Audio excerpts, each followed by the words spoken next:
우리에게 주시는 말씀은 신약성경 사도행전 2장 46절에서 47절까지의 말씀입니다. 제가 가지고 있는 성경은 신약성경 190페이지입니다.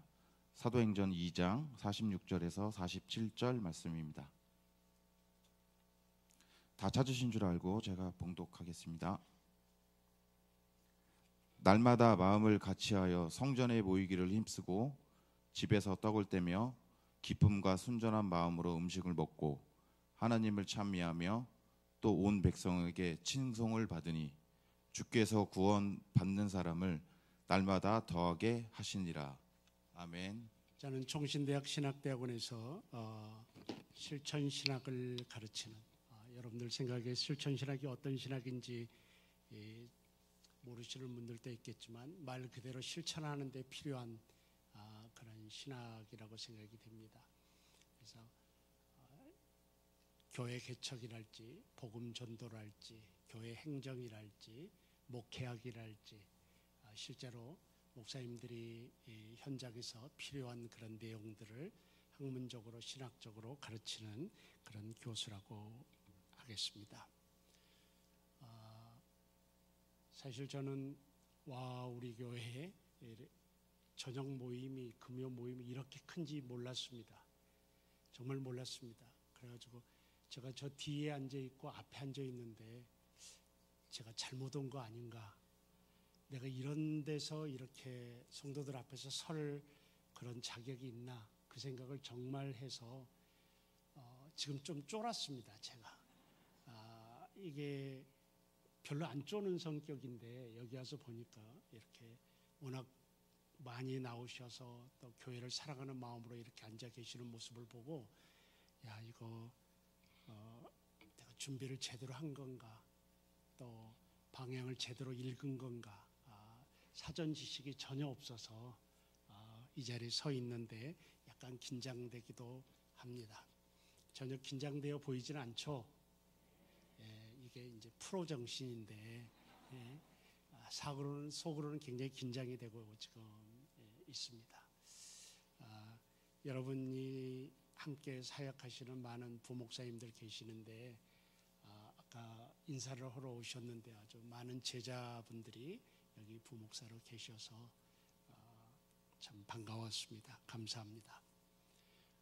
오늘 여러분 우가총 헌신 예배 처음에 그 말도 무슨 말인지 몰랐습니다. 그래서 제가 홍 목사님께 도대체 이게 무슨 말이요? 라고 물어봤더니 우리가 가장이고 총무다라는 그런 말을 듣고 그렇구나 그랬습니다. 오늘 여러분들 가정교회 지도자들이신데 가정교회 평신도 목회자라고 할 수 있겠죠. 이렇게 다 모이셨는데 저는 생명력이 유지되는 교회 이런 제목으로 말씀을 드리는데 전혀 여러분들에게 생소하고 모르는 이야기가 아닙니다. 제가 생각을 해봤을 때 우리가 몰라서 뭘 못하는 게 아니라 알고 있는 것을 생각을 못해서 못하는 것 같아요. 그래서 저도 과거 목회할 때 가정교회에 대해서 상당한 조회를 갖고 목회를 했던 경험이 있습니다. 그래서 오늘은 여러분들이 잘 알고 있는 그런 내용들을 한번 리마인드하는 차원에서 다시 한번 꺼내서 정리한다라는 그런 차원에서 오늘 말씀을 좀 나누고 또 어떤 설교라기보다는 교육이라는 방법을 택하겠습니다. 그래서 그런 차원에서 여러분들이 조금만 이 내용에 집중해 주시면은 여러분이 올 한 해 동안 가장을 하면서 그리고 일평생 또 교회 평신도 지도자로 살아가야 될 테인데 그래도 조금은 도움은 되지 않을까 하는 그런 생각을 해봅니다.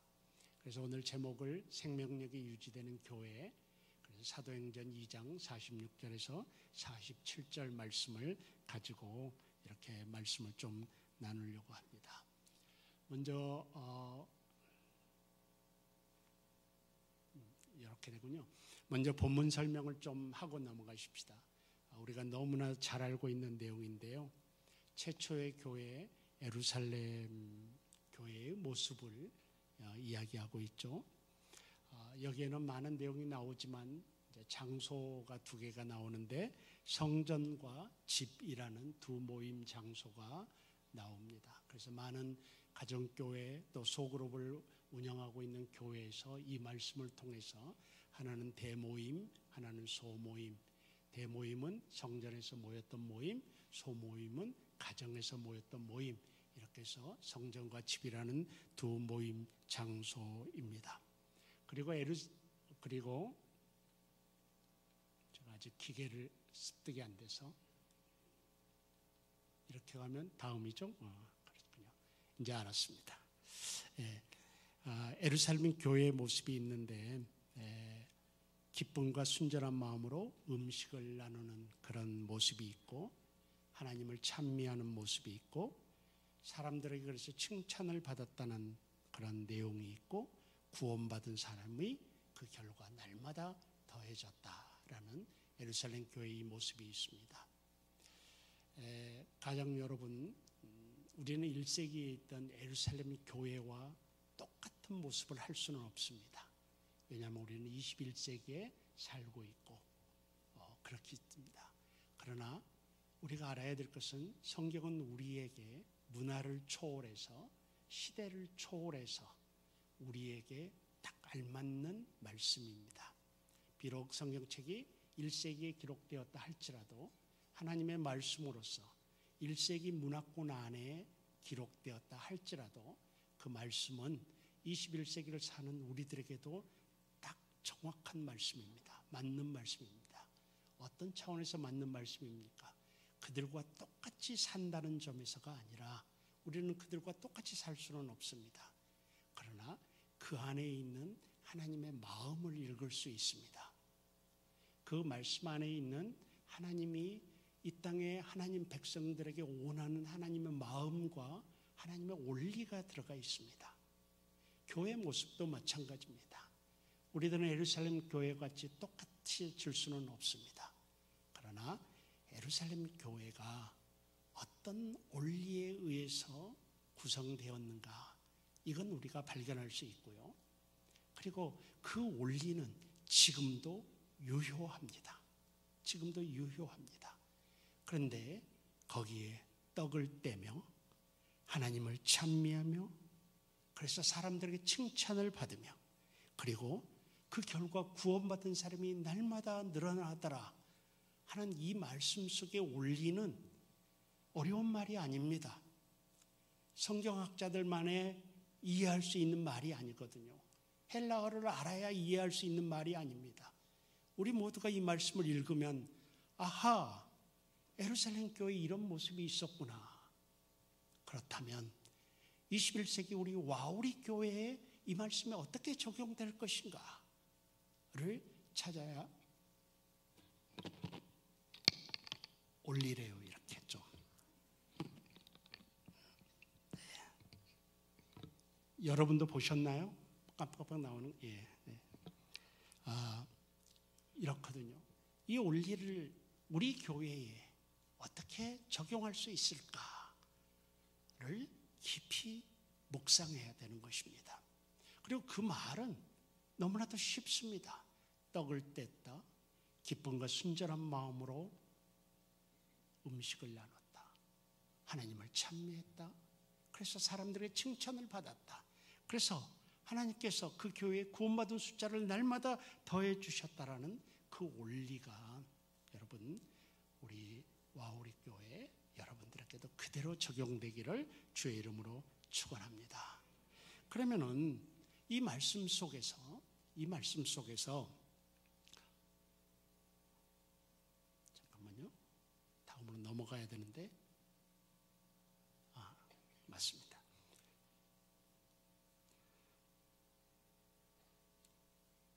제가 거꾸로 들고 있나요?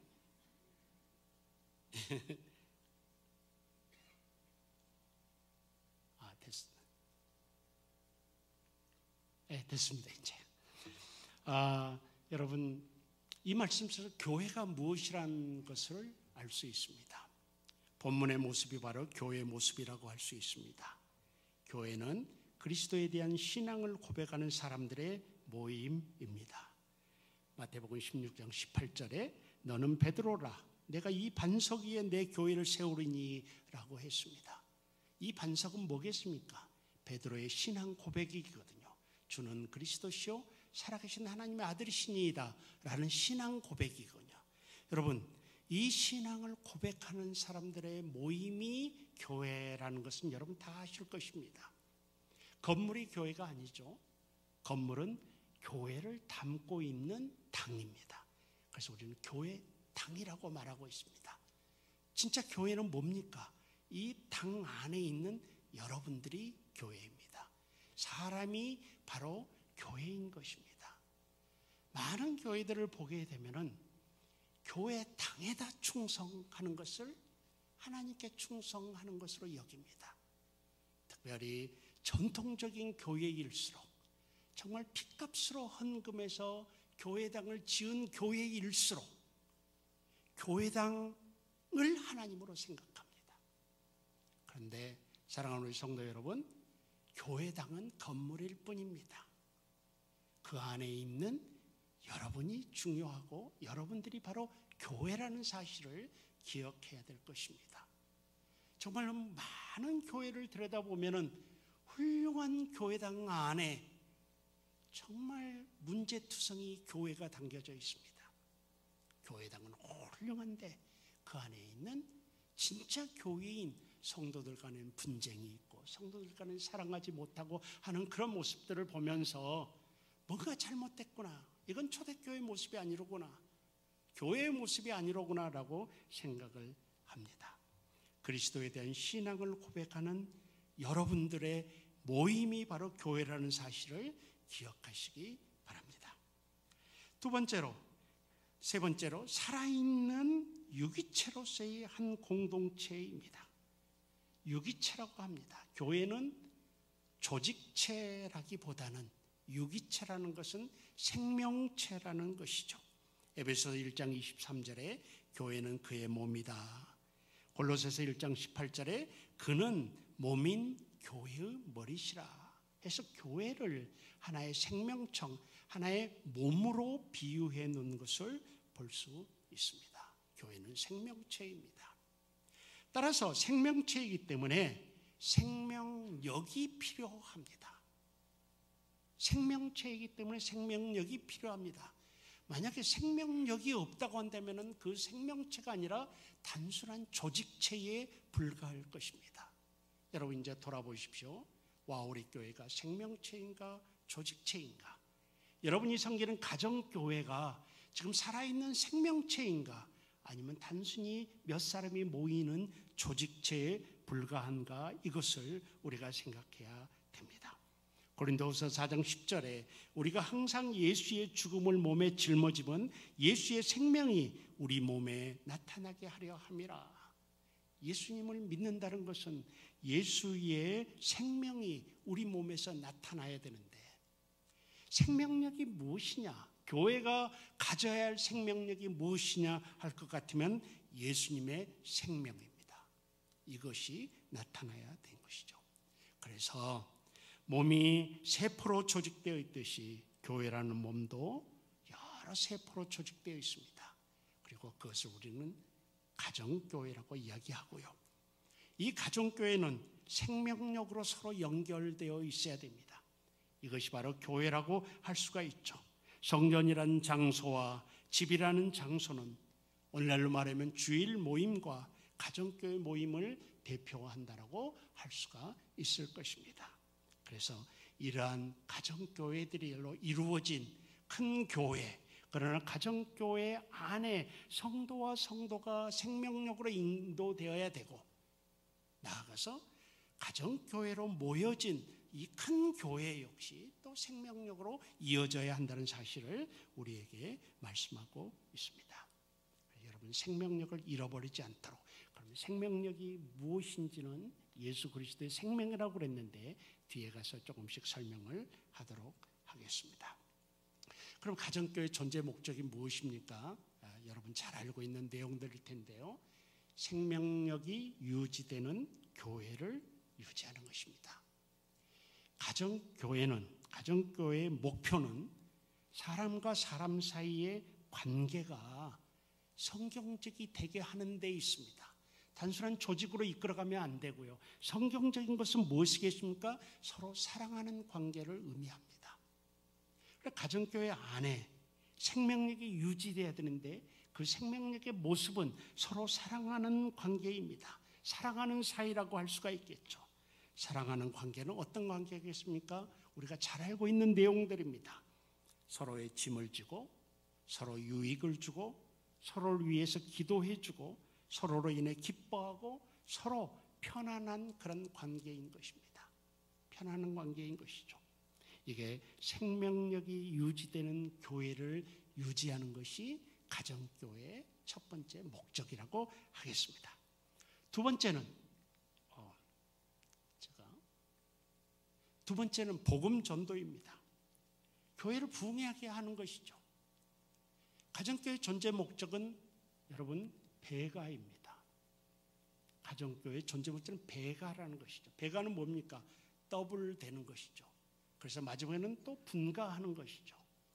이게 이제 가정교회의 부흥이 가정교회의 목표라는 것이죠. 가정교회는 복음 전도를 위한 놀라운 도구로 사용될 수 있습니다. 가정교회가 복음 전도를 목적으로 삼도록 여러분들은 관심을 가져야 합니다. 여러분들. 그래서 어떻게 하면 가정교회가 부흥할 수 있을까? 어떻게 하면 복음 전도로 해서 비신자들을 전도해서 이 자리에다 갖다 앉혀 놓을까? 궁극적으로 그로 말미암아 교회가 부흥하게 되는 결과를 어떻게 가져오게 할까라는 그런 것입니다. 가정교회는 사실 새신자가 교회에 적응하는 통로입니다. 사실은 우리 교회도 큰 교회이기 때문에 한 새신자가 와서 교회에 녹아들기는 구조적으로 그렇게 쉽지 않습니다. 때문에 가정교회가 필요한 것이죠. 가정교회 새신자가 오게 되면은 그 새신자가 가정교회를 통해서 이 교회에 녹아들게 되고 적응하게 되고 아주 훌륭한 성도로 자리 잡게 하는 것이죠. 가정교회는 새신자들을 이끌어올 뿐만 아니라 그 사람들을 정착시키는 데도 도움을 줍니다. 소수가 모이는 가정교회는 새신자가 적응하기 쉽고요. 그 적응은 교회에 대한 적응으로 이어집니다. 그래서 가정교회는 교회와 새신자 사이에 완충지대 역할을 감당하는 것입니다. 따라서 모든 가정교회 식구들에게 새신자 중심의 마인드가 필요합니다. 그 말이 무엇이겠습니까? 어쩌다가 우리 가정교회 새로운 사람이 오게 되면 그 사람이 주인공이 되도록 만드는 것입니다. 정말 필요한 자세이죠. 새신자를 우리 가정교회의 주인공으로 만드는 그 중심으로 움직이는 그런 모습입니다. 처음 모임에 참석한 사람이 있으면 그 사람을 주인공으로 만들어야 되는 것입니다. 근데 안 되는 소그룹, 안 되는 가정교회는요, 말은 우리 가정교회가 우리 소그룹이 부흥해야 된다라고 말하면서 실제로는 새로운 사람이 오는 것을 바라지 않습니다. 바라지 않습니다. 왜냐하면요, 이미 우리가 친교가 굳어져 있는데 이제는 눈빛만 봐도 서로 알 수 있는 관계인데 새로운 사람이 들어와 보세요. 그러면 그 관계가 깨집니다. 그래서 사실 오래된 교회, 전통적인 교회일수록 소그룹이 어려운 이유는 자기네들끼리 이미 친교가 굉장히 두껍게 되어 있는 거예요. 새로운 사람이 들어오게 되면은 그 사람 때문에 모든 게 뒤바뀌잖아요. 그래서 사실은 이런 일반적인 교회 모습을 보게 되면 우리 교회가 부흥해야 된다, 새로운 사람이 와야 된다 라고 이야기를 하지만 실제로는 오는 것을 그렇게 반가워하지 않아요. 반가워하지 않아요. 그리고 교회 부흥을 전부 다 목회자들에게 떠넘겨요. 목회자들이 잘못하니까, 목사님이 설교를 잘못하니까 이렇게 떠넘기는 경향이 있습니다. 그런데 정작 여러분 아십니까? 한 성도가 한 달 정도 교회를 나왔다 하는 것은 목사님이 좋았기 때문이에요. 설교가 좋았기 때문이에요. 근데 한 달 지나서 안 나온다 하면은 분위기가 안 좋기 때문이에요. 성도들 책임이에요. 여러분 기억하시기 바랍니다. 많은 사람들이 교회에 왔다가 한두 달 나오다가 떠나는 경우가 많은데 그것은 목사님은 좋은데 이 교회 분위기가 안 좋아, 이 말이거든요. 여러분 제가 전공이 교회 성장학을 공부했습니다. 그래서 미국과 한국의 많은 케이스들을 공부하게 되는데 내린 결론이 바로 그것입니다.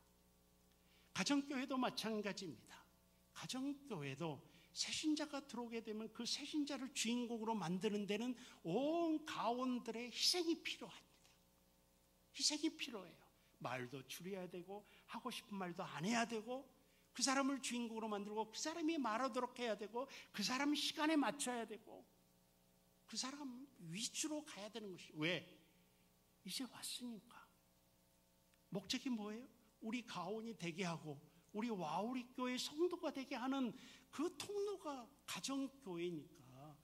여러분 예수님께서는 한 사람을 구원하기 위해서 이미 있는 99사람을 양을 두고 한 양을 찾으러 갔잖아요. 여기에 한 양이 구원되면 하늘의 잔치가 벌어지잖아요. 그 정도로 엄청난 일인데 가온들이 다 희생해야 됩니다. 그래서 한 영혼이 오게 되면 그를 가정교회 중심으로 인도하고 그를 영시하고 드라마의 주인공으로 만들고 들어주고 잘난 척해도 좀 들어주고 신앙이 들어가게 되면 겸손해집니다. 그래서 여러분 그런 마음이 좀 필요하다는 것입니다. 누구든지 새로운 장소에 가면 경계심이 생기지 않습니까? 그 경계심을 풀어주고 내가 여기 오기를 잘 왔다 할 수 있도록 하고 또 하나 먹여야 됩니다. 이거 아멘 해야 되는데 먹여야 됩니다. 먹고 등 돌릴 수는 없습니다. 그러니까 정말 우리 기독교는 처음부터 식탁 공동체였습니다. 먹는 거로 시작은 공동체였습니다. 여러분 가정 여러분, 총무 여러분 정말 힘드신지 제가 알고 있습니다. 먹여야 되는 일이 얼마나 어렵습니까? 여러분. 하지만 그 일을 하면은 사랑하는 우리 가장 그리고 총무 여러분 하늘의 상급이 큽니다. 그렇게 계속해 주셔서 새신자를 가정교회 중심으로 만드는, 그래서 복음 전도에 신경을 쓰는 것이어야 됩니다. 세 번째 목적이 교제입니다. 우리 교제는 기독교 신앙 공동체를 형성하는 것이죠. 그래서 교제하는 것입니다. 여러분 어떻습니까? 코로나를 거치면서 서로 얼굴을 못 보는 데 대해서 편하셨던 분들도 있겠지만 대체로 다 불편했을 것입니다. 세상이 발전하고 세상이 더 발달할수록 사람들은 외로움을 느끼도록 되어 있습니다. 이것은 모든 사회학자나 신학자들이 한결같이 하는 말입니다. 하나님께서는 우리를 혼자 살도록 창조하시지 않았습니다. 우리는 사람이 필요합니다. 우리는 사람과의 교제가 필요하도록 만들어진 것입니다. 난 사람이 싫어. 제발 사람 없는 곳에서 살았으면 좋겠어. 혹시 이런 분이 계십니까? 실제로 무인도에다 한 달 동안 가다 집어넣으면 사람 그리워 미칠 것입니다. 우리 옆에 사람이 있기 때문에 사람이 싫다는 소리를 하지, 만약에 사람이 없는 곳에 있으면 사람이 그리워서 미치는 게 우리 인간입니다. 하나님이 우리를 그렇게 만드셨습니다. 때문에 우리는 교제 앞에서 무너지지 않을 사람이 없습니다. 사람과 사람과의 교제 앞에서, 진실한 교제 앞에서 마음 문을 열지 않을 사람이 없습니다. 하나님이 다 문을 열도록 만들었습니다. 그런데 왜 우리 가정교회 교제가 잘 안 될까? 일단은 가장 책임부터 한번 생각해 보시기 바랍니다. 내가 마음의 문을 안 열기 때문이겠죠. 가장 먼저는 내가 진실하게 사람을 대하지 않는 모습이 있기 때문이 아닐까, 저는 그렇게 생각을 합니다.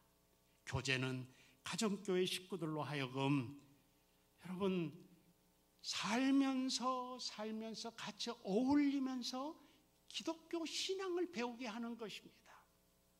기독교 신앙을 배우게. 사랑하는 우리 성도 여러분, 가정 여러분, 교회 생활이야말로 가장 귀한 제자훈련입니다. 물론 제자훈련 프로그램으로서 많은 효과가 있고 참 많은 교회가 하나님의 교회답게 바뀌어가지만 정말로 중요한 것은 같이 교회 생활을 하는 것입니다.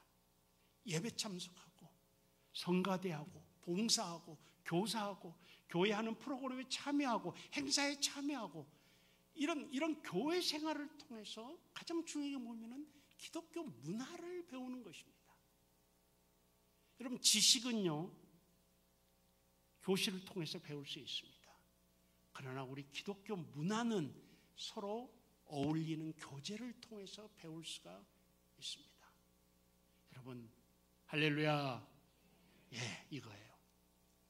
아무나 이렇게 내가 세상에 나가서 할렐루야 하면 누가 아멘 합니까? 여기서 하죠.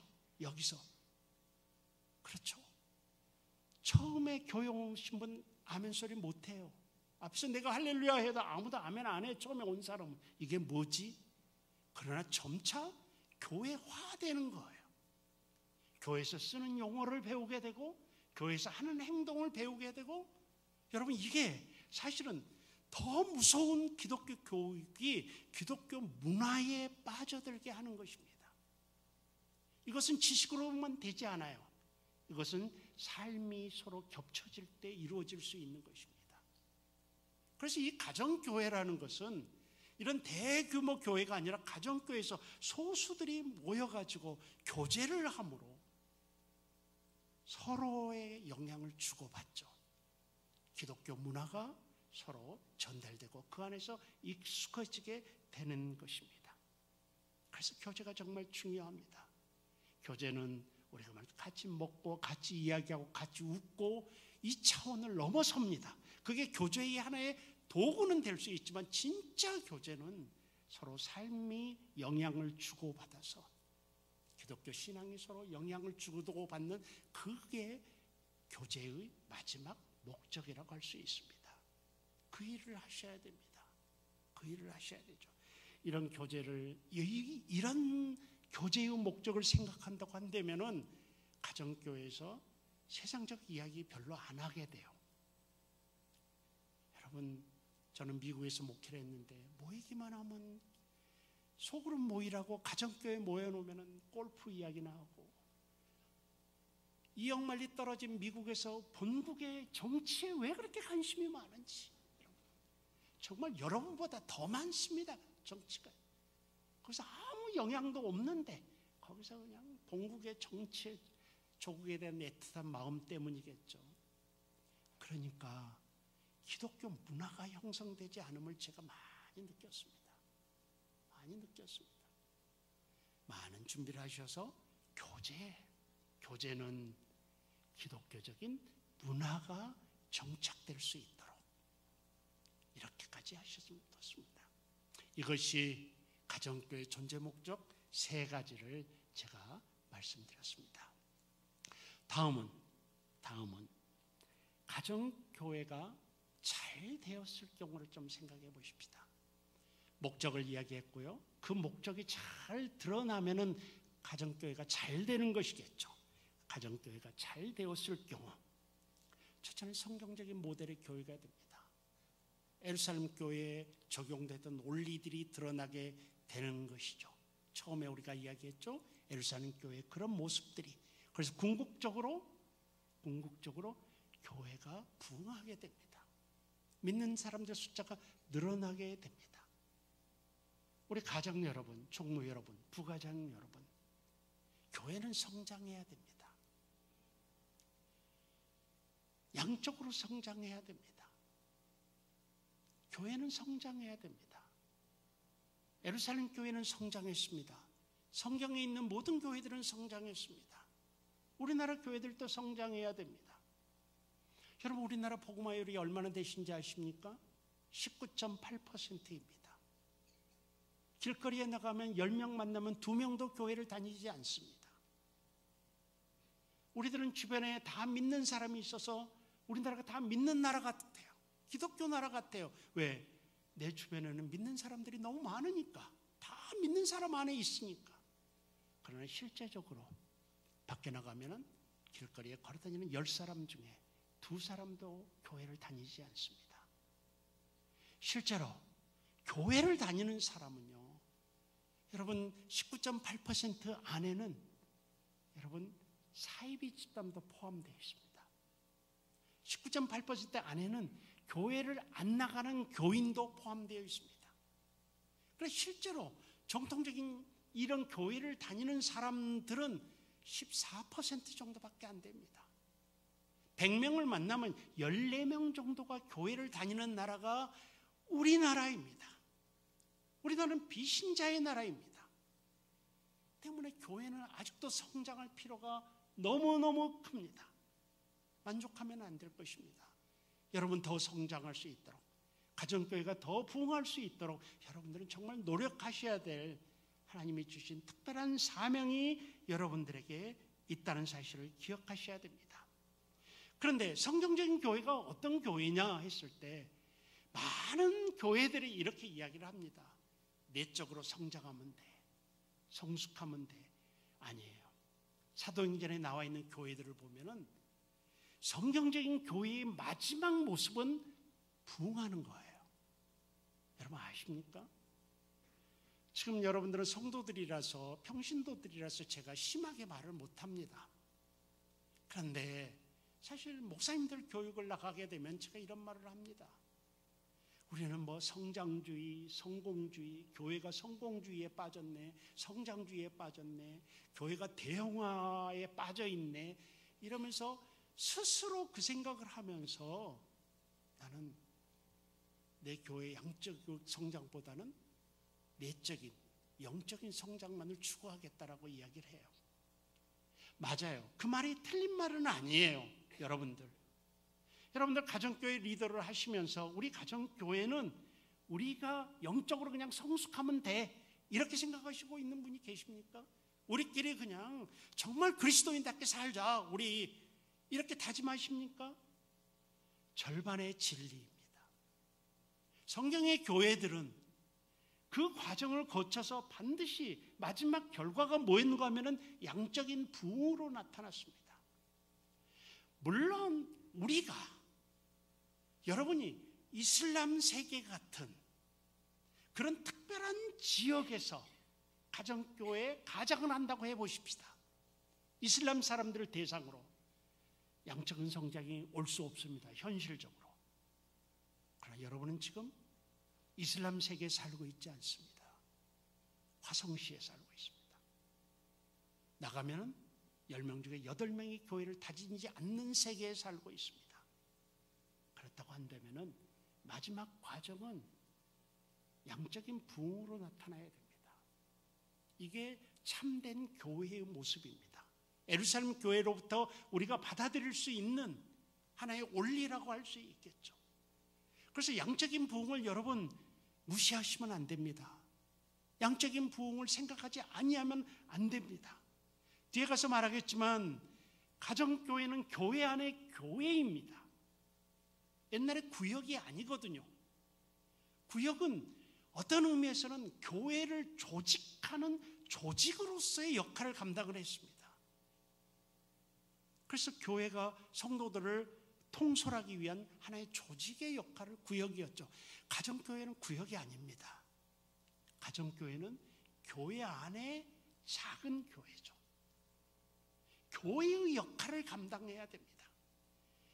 교회라고 한다면은 궁극적으로 대한민국에서 지금 교회라고 한다면은 내적인 성숙, 외적인, 양적인 성숙, 성장 같이 드러나야 하는 것이죠.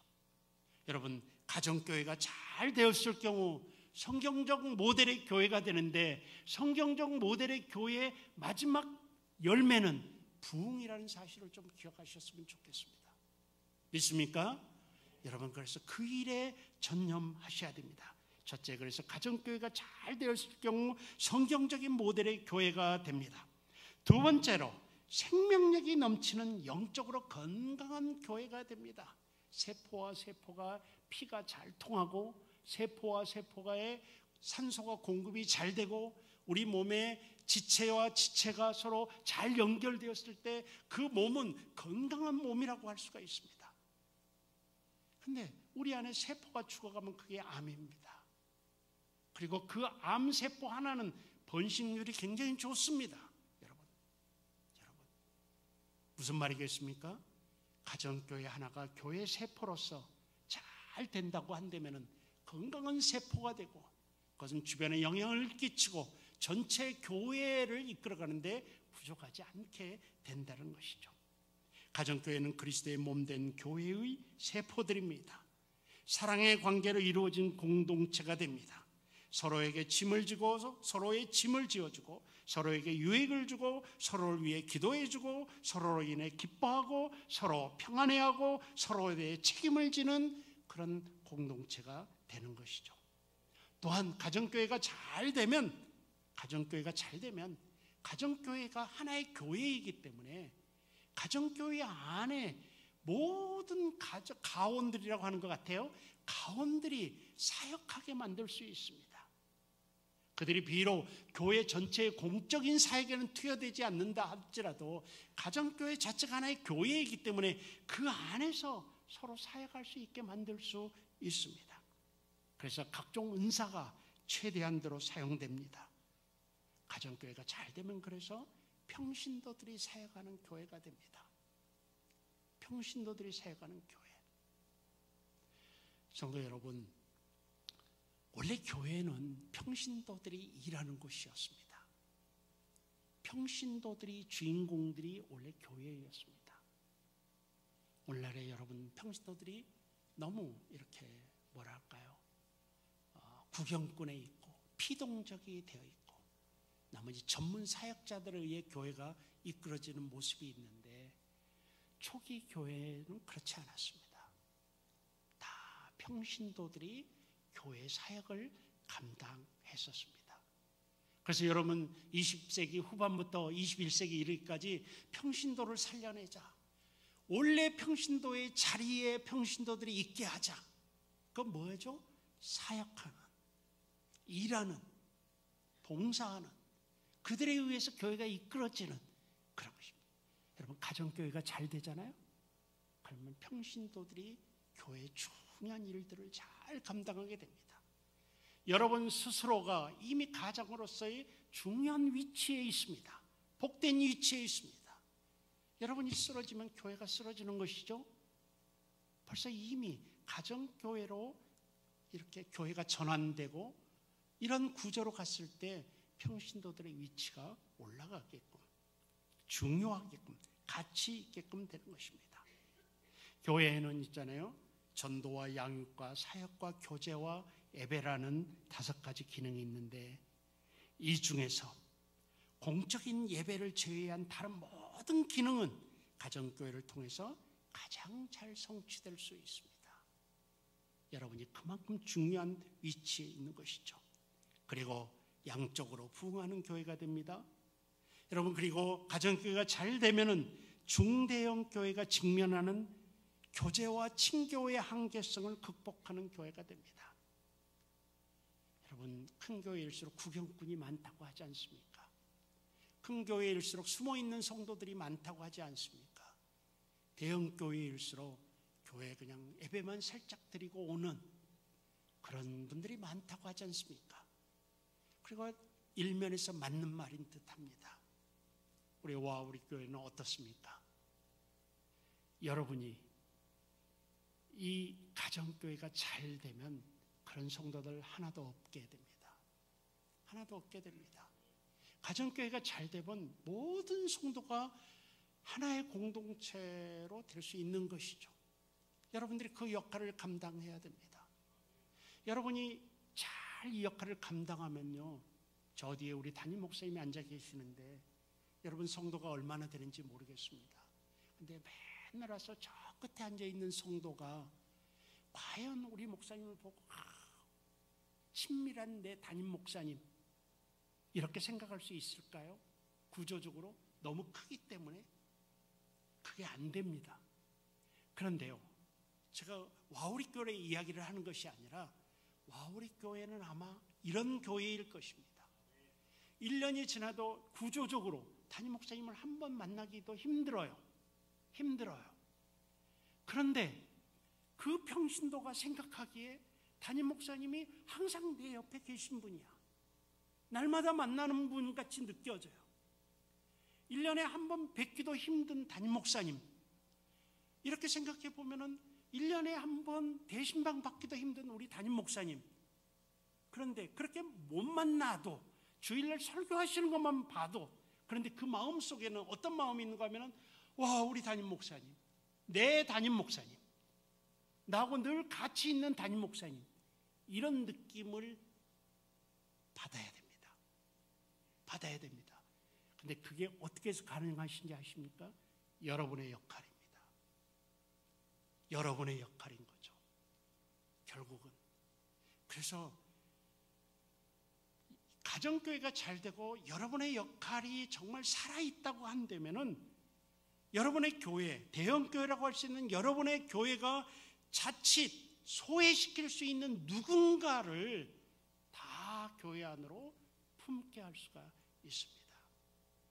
여러분, 제 말이 무슨 말인지 아십니까? 아시겠죠? 그 역할을 감당하는 것입니다.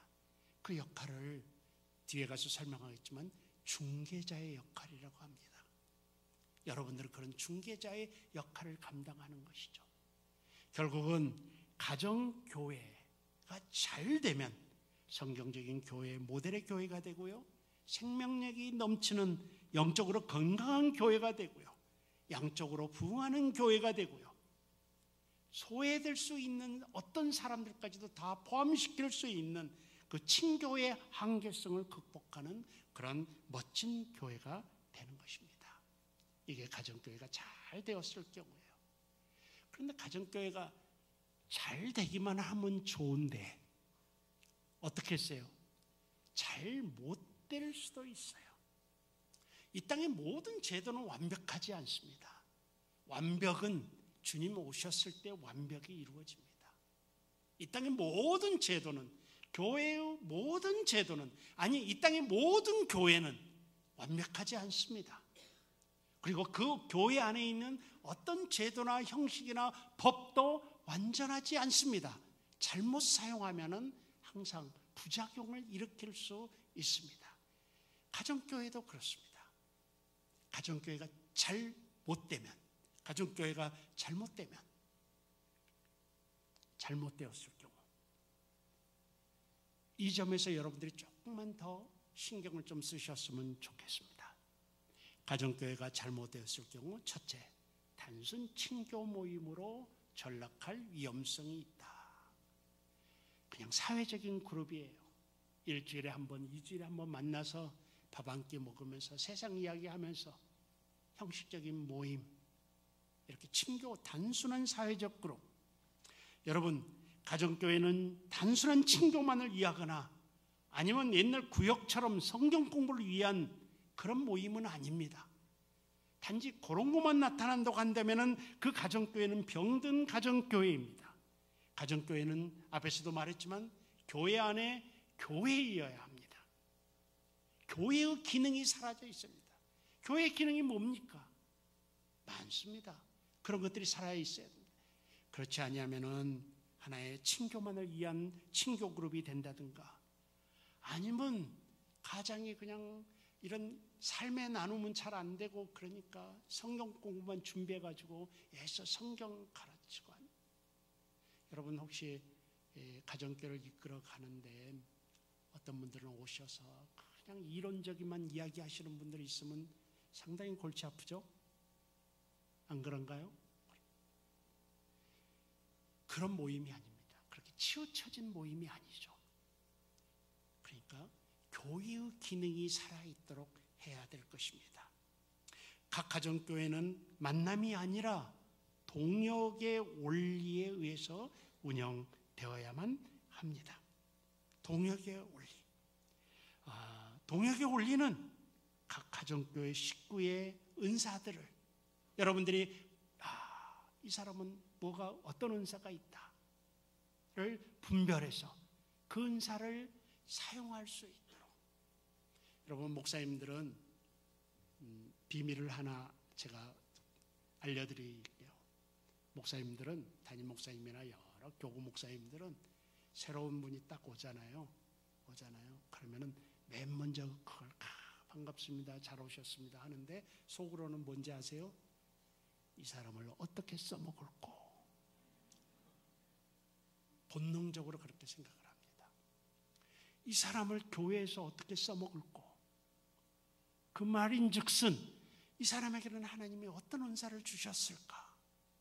그래서 교회에서 어떤 일을 하게 하고 그러므로 말미암아 하나님의 나라에 어떻게 공헌이 되게 할까? 이 생각이 굉장히 큽니다.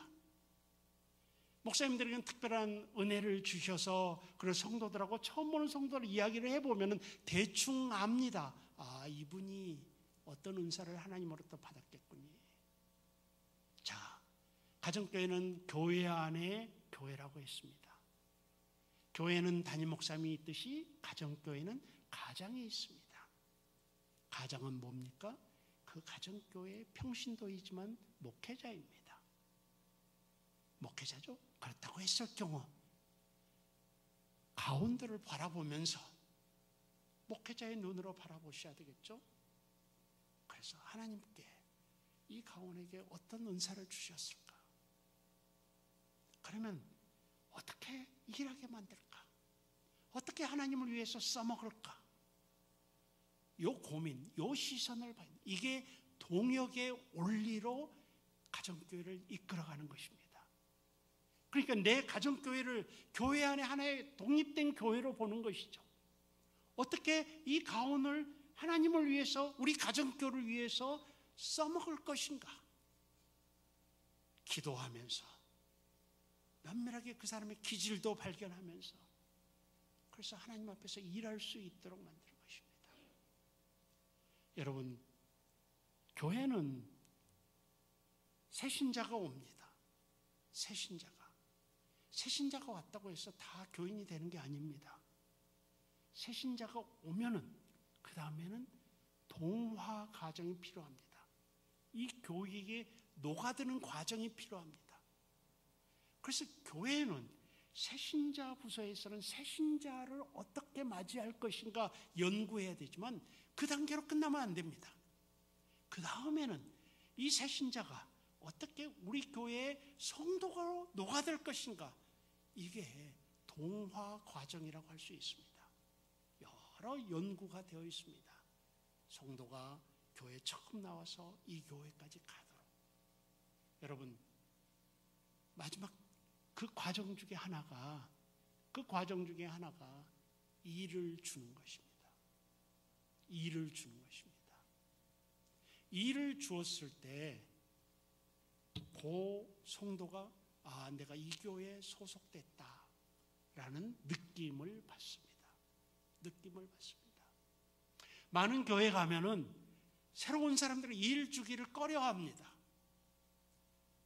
왜 그러겠습니까?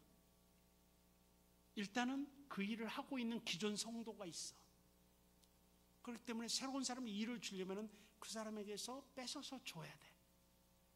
근데 여러분 아세요? 일은 힘입니다. 일은 권력이에요, 사실은. 연말마다 목사님들이 고민하는 게 뭔가 하면은 연말마다 권사님이 찾아오셔서 목사님, 내년에는 진짜 못 해먹겠어요. 빼주세요. 내년에는 가장 못하겠어요. 빼주세요. 근데 진짜 빼면 어떻게 되죠? 시험 들어요. 내가 알아요. 여러분 다 마찬가지예요. 왜냐하면 일은 못하겠다고 하지만 그 일이 힘이 돼요, 우리에게. 일이 힘이 돼요. 여러분. 그렇기 때문에 첫째는 새로운 사람이 그 일을 잘 못 줘요. 두 번째는 뭔가 하면 기존 교회에서 그 사람을 검증해 보자고 그래요. 검증해 보자고. 혹시 이곳에 우리 당회 장로님들이 계시면은 조금 이 말씀을 유념해서 좀 청취를 하셨으면 좋겠습니다. 검증해보자고 그래요.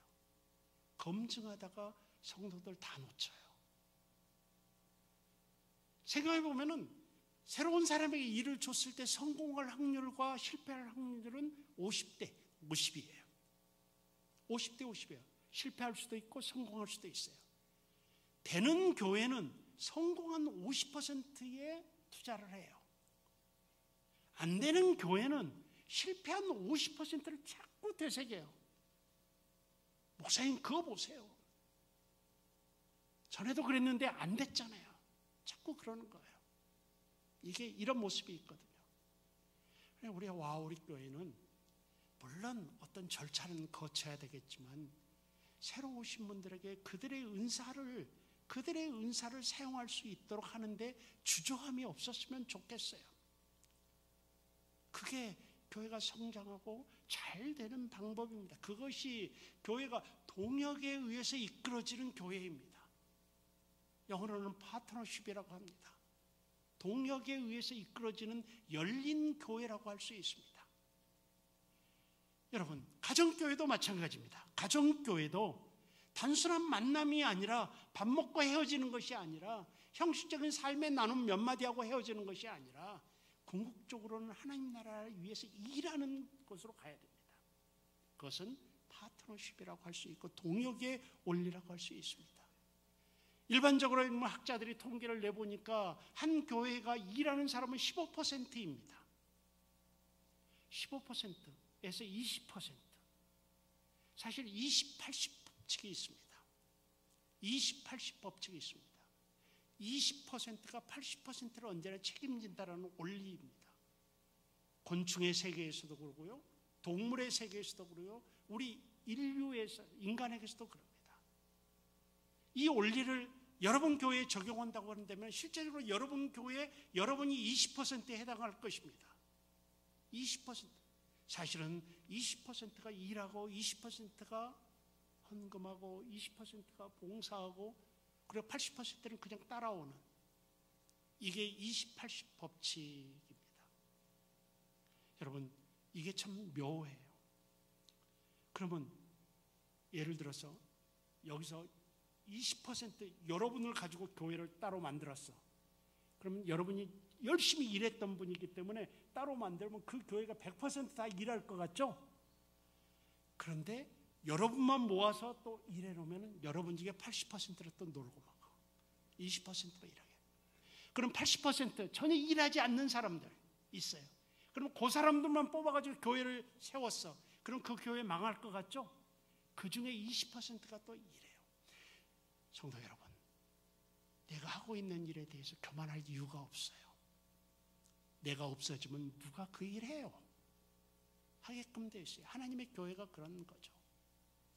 그러니까 근데 동역의 원리가 작동되면은 20%보다 훨씬 높은 퍼센티지가 일을 하고 봉사를 해요.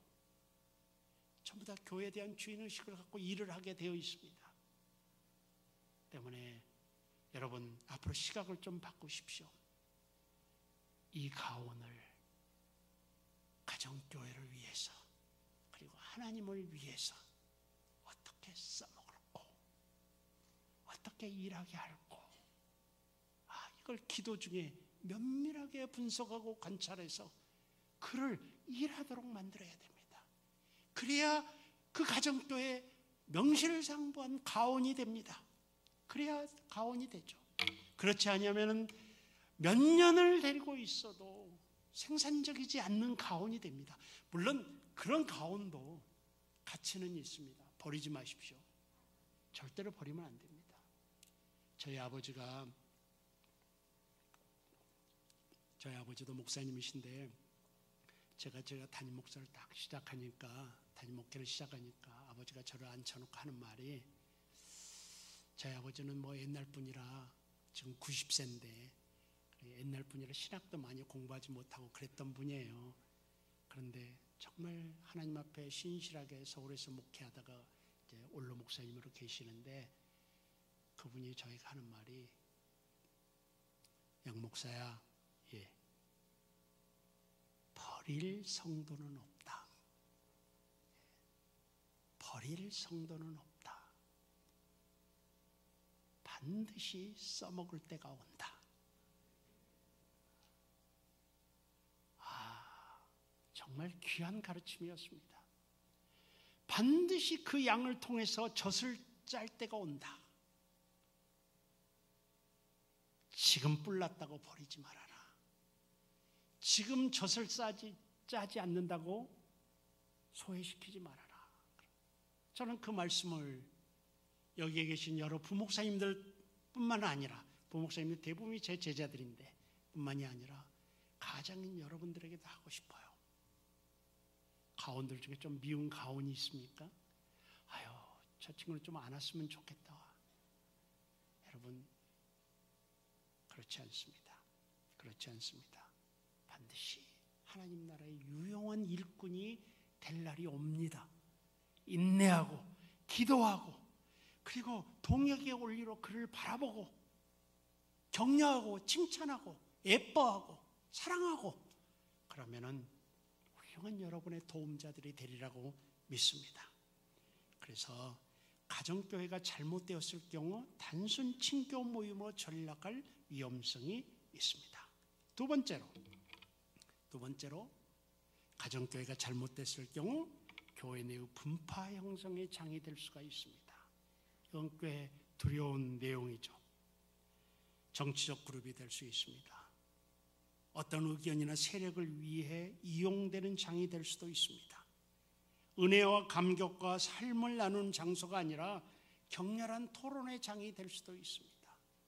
만약에 여러분의 가정교회가 이런 증상이 나타난다고 한다면 먼저 여러분 자신이 하나님 앞에 엎드려야 됩니다. 하나님께 엎드리면서 왜 내가 인도하는 가정교회가 이런 모습이 나타나고 있습니까? 나에게 어떤 문제가 있습니까? 결국은 여러분, 교회의 책임은 목사님의 책임입니다. 아마 목사님도 그렇게 생각하실 것입니다. 교회에 일어나는 모든 책임은 목사님 책임입니다. 가정교회에 일어나는 모든 현상의 책임은 가정의 책임입니다. 그렇게 받아들이셔야 됩니다. 그게 신앙적인 자세입니다. 이런 현상이 잘못되면, 가정교회가 잘못되면 교회 내의 분파 형성의 장이 될 수가 있다는 것을 기억하셨으면 좋겠습니다. 가정교회가 잘못됐을 경우 닫힌 가정교회가 될 수가 있습니다. 닫힌 가정교회. 닫힌의 반대말은 뭐겠습니까? 열린. 똑똑해요. 여러분, 열린. 열렸다라는 것은 뭐겠습니까? 다른 의미가 아닙니다. 비신자에게 열려 있다는 소리입니다. 새로 오는 사람에게 열려 있다는 소리입니다. 여러분, 익숙해져 있는 구성원들만 데리고 1년 이상 유지되는 가정교회는 닫힌 가정교회가 될 확률이 큽니다. 닫힌 가정교회가 될 확률이 크죠. 가정교회 식구들의 영적 성장이 없이 진실한 친밀감보다는 영적인 사탕발림의 교제만 있게 됩니다. 여러분, 그래서 우리는 사람을 그리워하면서도 같은 사람과 일주일에 한 번씩 1년을 만나보세요. 여러분, 저도 이 가정교회로 목회를 했는데 답답한 게 무엇인가 하면은 더 이상 나눌 게 없어. 가정교회 모임은 더 이상 나눌 게 없어. 맨날 제가 강조를 하니까 가정교회 이 가장들은 가장들의 자기 고백. 여러분, 다들 그런 거에 직면 안 하시고 계십니까? 내 잘못, 내가 자기 가원들은 별로 반응이 없어요. 왜냐하면은 새신자가 왜 필요하느냐? 맨날 이 헌신자들끼리 모여서 이야기가 한계가 있어요. 나중에는 우리는 사람을 그리워하면서도 같이 맨날 모이게 되면 거기에 썩기 시작하는 냄새들이 나기 시작해요. 서로의 단점을 보게 되고, 이 사람은 왜 맨날 얻어먹으러만 오지? 자기는 한 번도 준비하지 않고, 이런 내용들 이렇게 되거든요. 그러면은 무너지기 시작해요. 닫힌 그런 가정교회가 되기 쉽습니다. 여러분들 항상 새 사람이 필요하고요. 그래서 새 사람이 오게 하기 위해서 새 사람의 자리도 좀 마련해 놓고요. 그런 이야기는 들었죠? 가정교회 기본적으로 가르치는 내용들인데, 비록 그 사람이 없어도 빈 방석 하나 만들어 놓고, 그리고 빈 의자 하나 만들어 놓고 그 자리를 채우기 위해서 기도하고 노력하고, 항상 가원들에게 이야기하기를 우리는 새로운 사람이 올 준비가 되어 있고 우리는 받아들일 준비가 되어 있다는 것을 자꾸 인식시키고, 이런 모습을 통해서 그리고 새로운 사람이 와야 됩니다. 여러분, 새신자는 수혈입니다. 수혈. 신성한 피를 공급하는 수혈입니다. 물론 여러분들이 가치 없다는 것이 아닙니다. 하지만 우리 몸도 새로운 피가 계속 만들어져야 건강한 육신이 됩니다. 가정교회의 새로운 피의 공급은 뭡니까? 새로운 사람입니다. 비록 새로운 사람이 오면 좀 불편할 수 있습니다.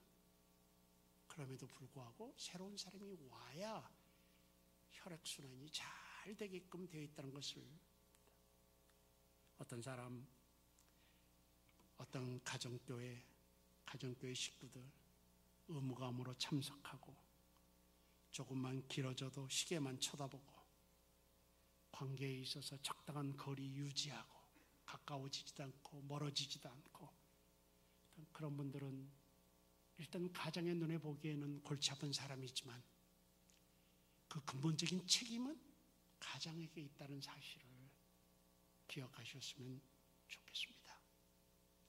닫힌 가정교회의 출현은 교회의 사망을 가져오는 도구가 됩니다. 한 가정교회가 죽잖아요. 한 가정교회 죽게 되면 그 여파는 굉장히 크게끔 되어 있습니다. 여러분들 기억하셨으면 좋겠습니다. 이게 이제 가정교회가 잘못되었을 경우입니다. 그래서 가정교회의 목적, 가정교회가 잘 되었을 경우, 가정교회가 잘못되었을 경우 이야기를 했습니다. 그러면 결국은 가장이 문제입니다. 결국은 가장이, 총무가, 부가장이 문제인 것이죠. 가정교회가 잘 되고 못 되고는 전적으로 가장에게 달렸습니다. 가정교회 지도자가 수행할 4가지 책임이 있는데, 기도하고 준비하고 인도하고 돌보는 것인데, 기도하고 준비하고 인도하고 돌보는 것인데, 이런 역할이 잘 안 됐을 때 가정교회는 잘 안 되는 가정교회가 되는 것입니다. 그래서 정리를 하면 가장은 누구인가? 교회 안 교회의 리더다. 담임 목사의 동역자다. 교회 생명력을 유지하는 자다. 이 3가지를 말씀을 드리고 싶습니다. 그리고 이 3가지 아래서 속도를 좀 빨리 하겠습니다. 가정교회의 가장은 꿈꾸는 자이다. 꿈꾸는 자이다. 여러분, 가정교회의 미래가 어떤 모습일는지 명확한 그림이 있어야 됩니다. 여러분, 이런 내용은 신학생들에게, 전도사님들에게 목회학 시간에 전도 목회자들의 자세에 대해서 말씀드리는 내용과 똑같습니다. 지금 저는 여러분들에게 목회학 강의를 하고 있는 중입니다. 목회자는 어떤 사람인가? 교회 목회자는 어떤 사람인가? 꿈꾸는 사람입니다. 꿈꾸는 사람입니다. 그럼 무슨 꿈을 꾸는가? 내가 목회하는 교회의 미래를 꿈을 꾸는 것입니다. 미래를 꿈꾸는 것이죠. 그래서 가정교회의 미래가 어떤 모습일는지 명확한 그림이 있어야 됩니다. 여러분, 올해 이제 벌써 3월 달입니다. 가정교회를 이끌고 계시죠? 여러분, 가정교회 12월 달의 모습이 어떤 모습입니까? 그저 매달 닥치는 일을 하고 그냥 1년 가는 게 목표입니까? 아니면 12월 달에, 아니면 내년 1월 달에 내가 섬기는 이 가정교회, 내가 책임지고 있는 이 가정교회 그림이 어떤 그림일까? 거기에 대한 꿈이 있어야 된다는 얘기죠. 가정교회가 도태되거나 그저 친목 모임으로 전락해버리는 이유는 가장에게 명확한 그림이 없기 때문입니다. 명확한 그림이 없기 때문이죠. 여러분 한번 생각을 해보십시오. 하나님이 위대한 직책을 여러분들에게 맡기셨습니다. 하나님이 그냥 맡기셨겠습니까? 여러분들의 기대하는 게 있습니다. 하나님이 기대하는 게 있습니다. 그 기대를 이루어주는 게 우리 성도들의 본분이죠. 가장의 본분이죠. 그 기대가 뭐겠습니까? 여러분, 내 가정교회에 대한 그림입니다. 앞으로 내 가정교회가 어떤 모습일까? 여기 있는 이 가온의 모습이 1년 후에는 어떤 모습일까? 질문을 하고 이 가온의 모습은 이런 모습이어야 된다라고 목표를 정하고 꿈을 갖고 그를 위해서 나가게끔 하는 그런 모습이 있어야 합니다. 가정교회를 향한 하나님의 비전이 무엇인지를 모든 가정교회 식구들과 함께 기도하는, 구하는 그런 시간을 가져야 됩니다. 정말로 목회자의 모습이 되어야 됩니다. 식구들하고 가온들하고 앉아서 우리 가정교회의 비전이 뭘까요? 우리 가정교회는 어떻게 되었으면 좋겠습니까? 올 연말에 우리 가정교회의 모습은 어떤 모습이었으면 좋겠습니까?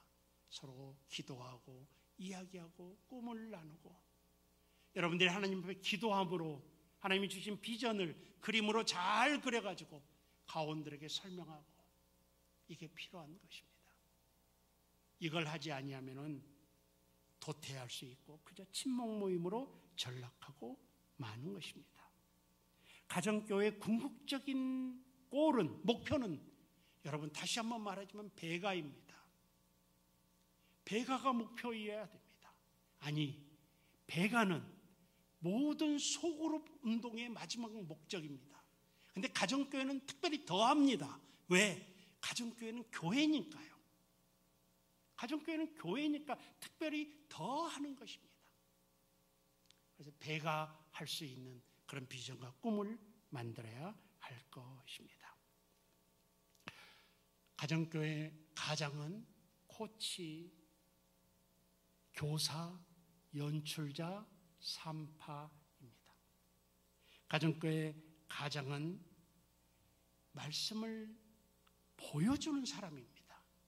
실제로 제가 알기로 이제 조금씩 각 교회마다 적절하게 조금씩 변형하기 때문에 이제 조금 다를 수도 있습니다만은 제가 알고 있는 가정교회 가장들의 1차 목적은 성경 공부가 아닙니다. 우리 아우리 교회는 어떤지 모르겠습니다. 성경 공부는 그 중에 하나에 불과합니다. 하나에 불과하죠. 왜? 목사가 교회 안에서 하는 게 성경 공부뿐이겠습니까? 수많은 내용들이 있지 않습니까? 거기서 말씀을 보여준다는 말이 그래서 훨씬 더 말씀을 가르친다는 말보다 말씀을 보여주는 사람이 가정교회 가장입니다. 그러면서 다른 사람을 주인공으로 만드는 역할을 감당해야 되는 것이죠. 코치나 연출자나 산파는 작전을 다 짜고 모든 것을 계획하지만 실제로 게임이 시작하면 코치는 나와야 됩니다. 산파는 임산부가 아이를 낳게끔 도와주기는 하지만 자기가 낳는 건 아닙니다. 연출자는 자기가 모든 것을 연출하지만 일단 연극이 시작되면 자기는 나와야 됩니다.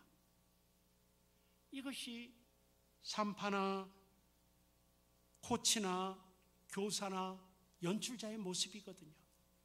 이게 이제 우리 가장들이 해야 될 일이라고 봅니다. 여러분들 가장은 운동 경기의 코치나 연극의 연출자로서 다른 사람들을 성장시키고 다른 사람들이 주인공이 되게 하고 다른 사람이 직접 뛰게 하는 그런 모습을 보여야 합니다. 가장은 기도하는 자입니다. 가장은 기도의 사람이어야 합니다. 가장은 기도해야 됩니다. 기도는 모든 사역의 성공 열쇠입니다. 기도하지 않는 한 영적으로 가치 있는 일은 하나도 일어나지 않습니다. 그러나 기도하면 모든 일이 일어날 수 있습니다. 즉, 늘 가정교회 전체, 가정교회 식구들과 그 가족들을 마음에 품고 기도해야 합니다. 또한 가정교회로 모였을 때 서로를 위해서 기도하고 또한 교회 전체 기도 제목을 따라 기도하는 것을 잊으면 안 될 것입니다. 기도가 가정교회 모임의 기본이 되게 해야 합니다.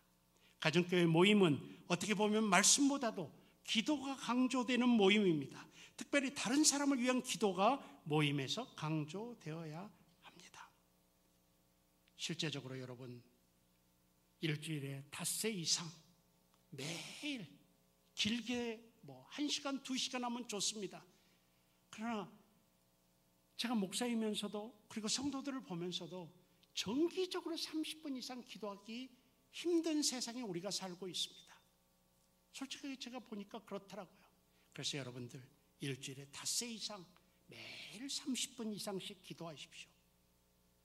일주일에 적어도 2-3번은 가정교회 식구들, 가원들의 가정들을 놓고 이름을 하나하나 불러가면서 기도하셨으면 좋겠습니다. 이것이 가정들이 해야 될 일입니다. 가정은 중개자입니다. 이 부분 좀 강조하고 싶었는데 시간이 지나서 그래도 말씀을 좀 드리고 싶습니다.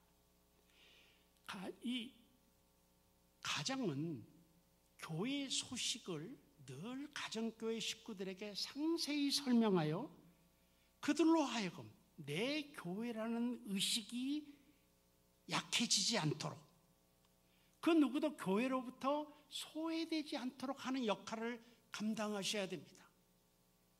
목사님에 대해서, 교회에 대해서, 교회 소식에 대해서 늘 책임감 있게 알려주는 중개자 역할을 감당해야 됩니다. 매우 중요한 역할입니다. 그러므로 모든 성도들이 더구나 이렇게 큰 교회에서는 소외되기 쉬운 성도들이 소외되지 않도록 늘 교회의 중심부에 있다고 느끼도록 만들어야 됩니다. 그러기 위해서는 교회 소식을 늘 잘 전하고 그런 중개자 역할을 감당해야 됩니다. 두 번째로는 교회 훈련 프로그램을 장려하여 가정교회 식구들이 언제나 그런 훈련들에 참석할 수 있도록 그 중개자 역할을 감당해야 됩니다. 너무너무 중요한 역할입니다. 교회에 이런 프로그램이 생겼어. 교회에 이런 성경 공부관이 생겼어. 그거 기가 막힌 프로그램이야. 한번 가봐. 안 해봤지? 정말 좋아. 꼭 가서 해봐. 이렇게 때로는 강요로, 때로는 설득으로 교회가 준비해 놓은 많은 영적 프로그램들에 동참하게 만드는 그런 중개자 역할을 감당해야 됩니다. 세 번째로 가정교회 식구들의 은사를 살펴서 그 은사에 따라 봉사할 것을 권면해야 됩니다. 봉사하게 해야 됩니다. 봉사의 자리로 이끄는 인도자가 되어야 됩니다. 교회는 일꾼이 많이 필요합니다. 사실은 많은 일꾼들이 필요하죠. 가정교회 가장들이 그런 동원책을 맡아야 됩니다. 가정교회에서 일꾼을 선발해서 교회에서 일할 수 있도록 만드는 그런 것이죠. 여러분, 은사는 사용하지 않으면 소멸됩니다. 여러분들도 좀 기억하셨으면 좋겠습니다. 하나님이 우리에게 은사를 주시지만 내가 그 은사를 사용하지 아니하면 그 은사는 소멸됩니다. 여러분, 재능은 타고날 때부터 우리가 주기 때문에 내가 재능을 쓰지 않아도 어느 날 다시 그 재능을 쓰면 내 재능이 나옵니다. 은사는 그렇지 않습니다. 은사는 교회를 위해서 하나님이 주시기 때문에 내가 의도적으로 그 은사를 사용하지 않고 막아버리면 그 은사는 소멸됩니다. 결국 무용지물이 되죠. 여러분들 해당하고 가장에 가서도 가운데를 붙잡고 그들의 은사를 발견하고 은사에서 사용하게 하고 그 은사된 사람을 목회자들에게 추천하고 그래서 교회에서 일하게 만들고 하는 그 일을 해야 됩니다. 그래서 은사를 살펴서 그 은사에 따라 봉사할 것을 권면합니다. 재능과 은사는 정말 다릅니다. 재능은 꼭 교회에 유익함을 가져오지 못할 수도 있습니다. 재능 봐서 일을 시키면, 교회 일을 시키면 그것이 꼭 교회 유익으로 오지 않는 경우도 덜어 있습니다. 근데 은사는 교회를 위해서 주는 것이 하나님이 성령이 주시는 거기 때문에 그 은사들을 잘 분별해서 교회에 추천하고 교회에서 봉사하도록 하는 그 중개자 역할을 감당해야 됩니다. 또한 교회에 대한 오해를 설명하는 해명자도 되어야 됩니다. 많은 사람들이 모여 있기 때문에 때로는 오해도 하고 때로는 다른 생각을 갖기도 하고, 항상 그랬을 때 항상 긍정적인 자세로 교회에서 일어난 일들을 이 가정교회 식구들에게 설명해 주어야 합니다. 혹시라도 잘못된 소문을 들으면 반드시 바로 잡아 주어야 합니다. 교회는 불완전한 사람들이 모이는 곳이 교회이기 때문에 때로는 잘못된 일도 일어날 수 있고 오해되는 일도 일어날 수 있고 심지어는 불미스러운 일도 일어날 수 있고, 이러한 때에 우리 가정교회 가장들은 교회 입장에 서서 하나님 입장에 서서 그러한 소문들의 영향을 받는 사람들을 바로 전하고 바로 듣게 하고 하는 역할을 감당해야 되는 것입니다. 우리 가장들 꼭 기억하셔야 되는 게, 내 몸에 상처가 났다고 해보십시다. 그러면 치료하지 막 긁어서 오히려 곪게 하는 사람이 어디 있습니까?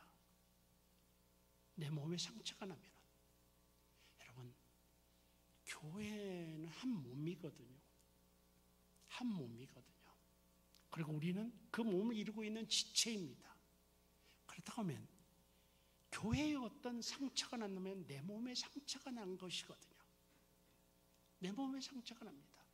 그런데 우리 몸도 다치기도 하고 아프기도 하고 우리 몸에 어디 모기에 물려서 곪기도 하고 실수로 칼에 찔려가지고 상처가 나기도 하고 그렇습니다.